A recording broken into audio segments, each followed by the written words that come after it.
Welcome to my channel maths class 10 Ritu Jain. आज हम chapter number 2 polynomials की एक्सरसाइज 2.2 के क्वेश्चन नंबर 2 पर डिस्कस करने जा रहे हैं। Find a quadratic polynomial each with the given numbers as the sum and product of its zeros respectively. हमें यहाँ पर ये जो नंबर्स दिए गए हैं वो किसी क्वाड्रेटिक पॉलिनोमियल की जो जीरोस हैं उनका सम और प्रोडक्ट की वैल्यूज हमें दी गई है।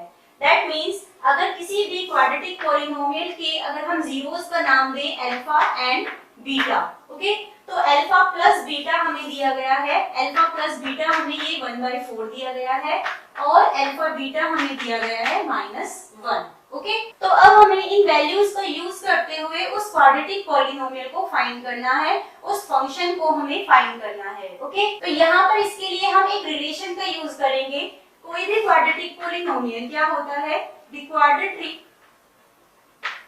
Quadratic polynomial fx is equals to k, where k कोई भी एक कांस्टेंट है, इसकी वैल्यू कुछ भी हो सकती है, 1 2 3 कोई भी वैल्यू हम ले सकते हैं, इनटू ब्रैकेट में हम लिखेंगे x² minus sum of zeros into x plus product of zeros, okay. तो ये एक रिलेशन होता है, डायरेक्ट हम किसी भी क्वाड्रेटिक पॉलिनोमियल को फाइंड कर सकते हैं। अगर हमारे पास जीरोस हैं तो हम उनका सम और प्रोडक्ट फाइंड कर सकते हैं एंड उसके बाद इन वैल्यूज को इस इक्वेशन में पुट करते हुए हमें ये फंक्शन fx मिल जाएगा। तो इसके थ्रू अब हम यहाँ पर भी वैल्यूज पुट कर लेते हैं, तो हमारा जो पॉलिनोमियल है वो कितना हो जाएगा, is equals to k into x² minus sum of the zeros हमें दिया गया है 1/4 into x, product of the zeros हमें दिया गया है -1, तो यहाँ पर हम लिखेंगे -1। इसको अगर हम सॉल्व कर लें तो ये हो जाएगा k into x² minus 1/4x minus 1। तो ये हमें एक क्वाड्रेटिक पॉलिनोमियल मिल गया है जो इन जीरोस को, इन वैल्यूज को सेटिस्फाई कर रहा है। यहाँ पर k की कोई भी वैल्यू हम ले सकते हैं, तो हमारे पास एक नए नए क्वाड्रेटिक पॉलिनोमियल मिलते चले जाएंगे, लेकिन उन सभी के लिए सम ऑफ द जीरोस 1/4 ही होगा और प्रोडक्ट ऑफ द जीरोस -1 ही होगा। अगर हम यहाँ पर k की वैल्यू 1 ले लेते हैं तो हम यहाँ पर क्या लिखेंगे, this is equals to x² minus 1/4x minus 1, let k is equals to 1। तो k इज इक्वल्स टू 1 लेने से ये हमें एक सैंपल मिल गया है, एक क्वाड्रेटिक पॉलिनोमियल को हमने यहाँ पर दिखा दिया है। इसी तरह से k की वैल्यूज अगर हम बदलते जाएं तो बहुत से क्वाड्रेटिक पॉलिनोमियल्स हमें मिल जाएंगे, ओके। यहाँ पर भी हम इसी तरह से करेंगे, हमें fx कितना होगा, is equals to k into x²। ये फॉर्मूला हम जब भी किसी क्वेश्चन को सॉल्व करेंगे तो हमें ये फॉर्मूला लिखना होगा, x² minus sum of zeros into x plus product of zeros. तो इस तरह से अब हम यहाँ पर वैल्यूज पुट कर सकते हैं डायरेक्ट ही। हमें x² minus sum of the zeros कितना दिया है, √2, तो हम यहाँ लिख लेंगे √2 into x plus product of the zeros कितना दिया है, 1/3। तो इस तरह से यहाँ पर हमें ये एक क्वाड्रेटिक पॉलिनोमियल मिल गया है जो कि जिसकी सम ऑफ द जीरोस इतनी है and product of the zeros 1/3 है। नाउ k की वैल्यू यहाँ पर कुछ भी ली जा सकती है। अगर हम यहाँ पर k की वैल्यू ले लेते हैं 3, let k is equals to 3, then तो यहाँ पर जो ये पॉलिनोमियल है ये कैसा हो जाएगा, fx इज इक्वल्स टू, यहाँ अगर हम 3 ले लेते हैं तो इंटू करते चले जाएंगे तो 3x² माइनस 3√2x प्लस 1।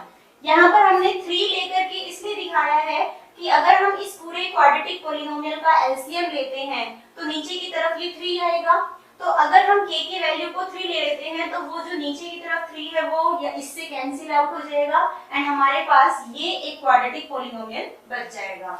इसी तरह से हम यहाँ पर भी k की वैल्यू 1 ली है तो ये एक क्वाड्रेटिक पॉलिनोमियल आया। अब अगर हम इसी तरह से let k is equals to 4 करें तो हमारा जो fx होगा वो कितना होगा, 4x² माइनस x माइनस 4। ये हमें एक नया क्वाड्रेटिक पॉलिनोमियल मिल जाएगा। तो यहाँ पर हमारा ये आंसर भी ठीक है और ये आंसर भी ठीक है। अगर हम यहाँ पर नीचे की तरफ की वैल्यू जो है हमारे पास डिनोमिनेटर आने का जो चांस है उसको ऑब्जर्व करते हुए k की वैल्यू ले लेते हैं तो हमें इस तरह का पॉलिनोमियल मिल जाएगा जिस तरह का आपकी बुक की आंसर शीट में दिखाया गया है। ओके, नाउ यहाँ पर ये आंसर भी सही कहा जाएगा एंड ये आंसर भी सही कहा जाएगा। ओके, नाउ यहाँ हम देख सकते हैं fx कितना आएगा, fx is equals to k into x square minus sum of the zeros कितना है 0 एंड इसके साथ हमें लिखना है x। Now product of the zeros कितना है अंडर रूट 5। तो आपका जो पॉलिनोमियल आया वो कितना आया x square minus under root 5 plus under root 5, बीच का पार्ट 0 हुआ। नाउ k की वैल्यू यहाँ पर हम 1 ले सकते हैं, let k is equals to 1 then fx is equals to x square plus under root 5, this is the answer. Okay, तो इस तरह से हमने ये फर्स्ट, सेकंड और थर्ड पार्ट इस मेथड से इस इक्वेशन का यूज करते हुए सॉल्व किए हैं। आगे के 3 पार्ट्स हम एक दूसरे मेथड से सॉल्व करेंगे, आपको जो भी मेथड सही लगे वो आप यूज कर सकते हैं। ओके, नाउ अब हम इन 3 पार्ट्स को एक दूसरे मेथड से सॉल्व करने जा रहे हैं। जो भी हमें क्वाड्रेटिक पॉलिनोमियल मिलेगा उसको हम ले लेते हैं ax² + bx + c की फॉर्म में ही मिलेगा, तो हम यहाँ पर लिख लेते हैं लेट उस क्वाड्रेटिक पॉलिनोमियल की जो जीरोस हमें मिलेंगी उसका भी हम नाम ले लेते हैं alpha and beta. Okay, let alpha and beta be the zeros of the quadratic polynomial ax² + bx + c is equals to 0। तो अब हम ये जानते हैं कि जीरोस और कोफिशिएंट्स से जो a b c दिए गए हैं इनके बीच एक रिलेशन होता है। we know that alpha plus beta that means sum of the zeros is equals to कितना होता है -b/a। दैट मींस ये जो कोफिशिएंट है x का उसके साथ हमें माइनस लगाना होता है, minus of coefficient of x upon coefficient of x²। Okay, now इसको हम यहाँ पर अगर अल्फा प्लस बीटा की वैल्यू लिख ले तो ये आएगा 1 and it is equals to -b/a।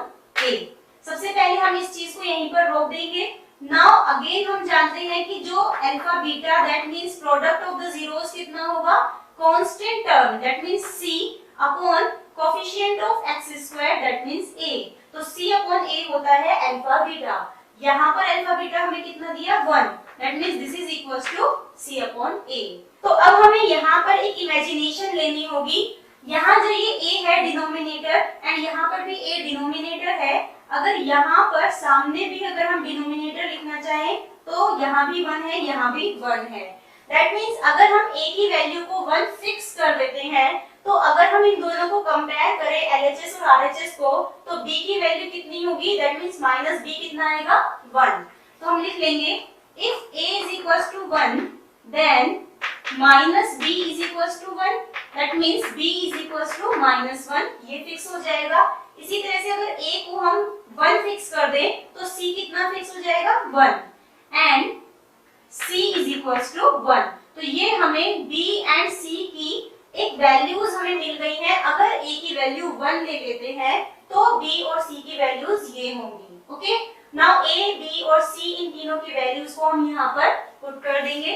So the quadratic polynomial is equals to ax² that means 1x² and bx लिखना है that means -x and plus c लिखना है that means +1। This is the answer. तो x² -x +1 ये हमें एक quadratic polynomial मिल गया है। इसके अलावा भी बहुत से क्वाड्रेटिक पॉलिनोमियल्स हमें इन्हीं जीरोस को यूज करते हुए मिल सकते हैं। दैट मींस अगर हम यहाँ पर k लिख दें तो k की वैल्यूज को चेंज करते हुए हमें बहुत से पॉलिनोमियल्स मिलते चले जाएंगे। ये एक सैंपल मिला है क्वाड्रेटिक पॉलिनोमियल का जो कि इन वैल्यूज को फुलफिल करेगा। इसी तरह से k की वैल्यूज को पुट करते चले जाएंगे 2 3 4 एंड उसको इसमें मल्टीप्लाई करते चले जाएंगे तो नए नए पॉलिनोमियल्स जो मिलेंगे वो भी इन वैल्यूज को फुलफिल करेंगे। ओके, तो इस तरह से ये हमने एक नया मेथड यूज किया है क्वाड्रेटिक पॉलिनोमियल को फाइंड करने का। ओके, नाउ यहाँ पर भी हम यूज करेंगे इसी तरह से let alpha and beta be the zeros of the quadratic polynomial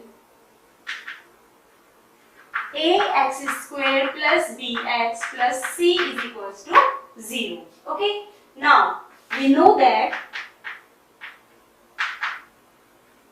alpha plus beta is equals to minus b upon a. That means zeros का सम कितना है यहाँ पर -1/4, तो ये आएगा माइनस बी अपॉन ए. नाउ अल्फा बीटा कितना आएगा, दिस इज सी अपॉन ए, तो अल्फा बीटा की वैल्यू है 1/4, तो यहाँ आया सी अपॉन ए. अब हम देख सकते हैं कि यहाँ पर भी अगर a को 4 फिक्स कर दिया जाए तो हमें b की और c की वैल्यूज डायरेक्ट मिल रही हैं. c की वैल्यू 1 और b की वैल्यू भी 1 हमें मिल रही है. So if a is equals to 4, then b is equals to 1, c is equals to 1. Okay, hence the quadratic polynomial is equals to ax square में अगर हम a की वैल्यू लिखे तो 4x स्क्वायर प्लस bx में 1x and c की value 1. तो ये एक हमें आंसर मिला है. इसी तरह से अगर हम और वैल्यूज भी फाइंड करना चाहें तो हम इसके ब्रैकेट में लिख सकते हैं k एंड k की अलग अलग वैल्यूज मल्टीप्लाई करते चले जाएंगे तो नए नए पॉलिनोमियल्स हमें मिलते चले जाएंगे. तो यहाँ पर हमसे एक ही पॉलिनोमियल पूछा गया है तो हमने ये एक पॉलिनोमियल बता दिया. ओके, नाउ इसी तरह से यहाँ पर देख सकते हैं let alpha and beta be the zeros of quadratic polynomial ax square plus bx plus c is equals to 0. Now alpha plus beta हमें कितना दिया गया है, क्या होता है माइनस बी अपॉन ए. हमें वैल्यू दी गई है 4, तो ये हुआ माइनस बी अपॉन ए.